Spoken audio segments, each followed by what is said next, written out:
Welcome back to Most Amazing Top 10. My name is Danny Burke, and today guys we have the top 10 Hillary Clinton scandals. Hillary has been in the public eye since 1977. Now most politicians during their career have inspiring and proud moments, but they also might have some embarrassing, dark or potentially even illegal moments too. Hillary is no exception to this, and we're going to take a look at some of these scandals by jumping into our number 10, which is Travelgate. In May 1993, with Bill Clinton as president, 7 White House employees were fired. This was very rare and the reasons were quite unclear. The White House said it was to do with an FBI investigation, but alarms were raised when the positions were filled by people who were all close friends of the Clintons. The media instantly kicked off, and it was soon known as the Travelgate scandal because they were all members of the travel office at the White House. Hillary was accused of being factually false about her role in the firings and hirings, but investigators found that there was insufficient evidence that Hillary's statements were either knowingly false or that she understood her statements led to the firings. This somewhat vague verdict means that Travelgate is still brought up in discussions of Clinton scandals. At number 9 now, we have the Clinton Foundation. Bill and Hillary founded the non-profit corporation known as the Clinton Foundation in 1997. When she became Secretary of State, a powerful position in the US government, Hillary agreed to distance herself from the charity and limit foreign donations as people were concerned that the foundation could be used as a kind of way for people to buy her and the influences that she had. The scandal broke when Peter Schweizer published a book called Clinton Cash, alleging that decisions made by the Hillary State Department seemed to be suspiciously responsive to big foreign donors to the foundation. Now the reason this is a scandal and not just an open and shut case is that it's difficult to prove that one donation directly resulted in a favourable outcome for the donor, although investigations are still continuing. Moving on to number 8, we have Monica Lewinsky. Now this scandal centers around Bill Clinton, but it's hard to ignore when talking about events in Hillary's life that caused a media frenzy. In 1998, it emerged that Bill Clinton had a sexual relationship with White House intern Monica Lewinsky. Now Bill Clinton famously told the nation, "I did not have sexual relations with that woman." But later, as the evidence mounted, he admitted to the nation that he did have an affair with her. As proceedings began to have Bill Clinton impeached as president, eyes turned to Hillary for her reaction. She was now entangled in the lies and deceit, but still stood by her husband, even going so far as to say it was a conspiracy against him before he admitted that it was all true. Now some people admired her courage and commitment to her husband, but others criticized her example and even said as First Lady she was showing other women that this sort of behavior is acceptable. Coming in at the number 7 spot now, we have the sniper fire scandal. On a number of different occasions, Hillary has claimed that when she visited Bosnia as First Lady in 1996 in the aftermath of the Bosnian War, there was supposed to be a greeting ceremony at the airport, but they had to run to their cars because apparently there was sniper fire. Now this story of a borderline war zone landing was later proven to be false when news footage emerged showing her landing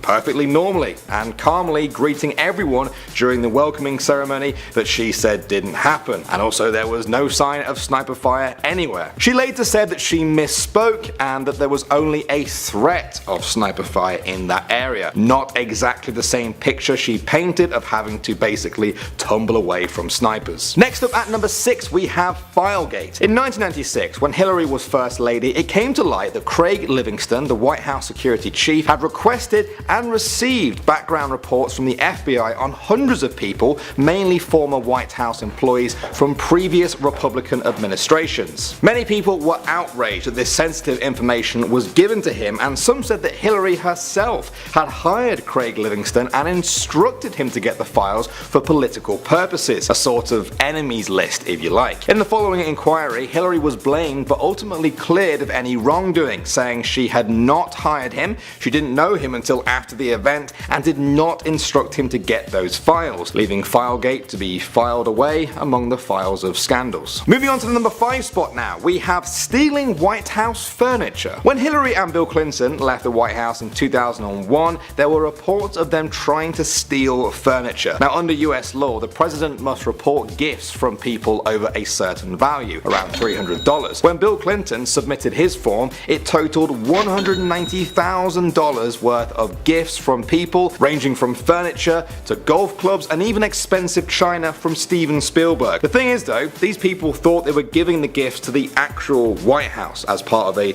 remodeling project there and not to the Clinton family. Now when this story broke, the Clintons returned and paid the government back for about $134,000 of it all. The critics said they had devalued the cost of some of the gifts and kept the whole thing quiet in order to essentially steal the furniture and other items from the White House. These days, most people put the whole thing down to the rules not being very clear back then on declaring presidential gifts, but some people still talk of the scandal where Bill and Hillary got caught taking things on their way out of the White House. Alright, coming in at number 4 now, we have Benghazi. In 2012, on September the 11th, no connection, during an uprising in the city of Benghazi in Libya, Islamic militants attacked a US compound. Chris Stevens, along with his aide and 2 CIA agents, were killed in the attack. The Republicans blamed the White House, President Obama and Secretary of State Hillary Clinton for not doing enough to prevent their deaths. Critics said they failed to provide adequate security for them and that when the attack happened,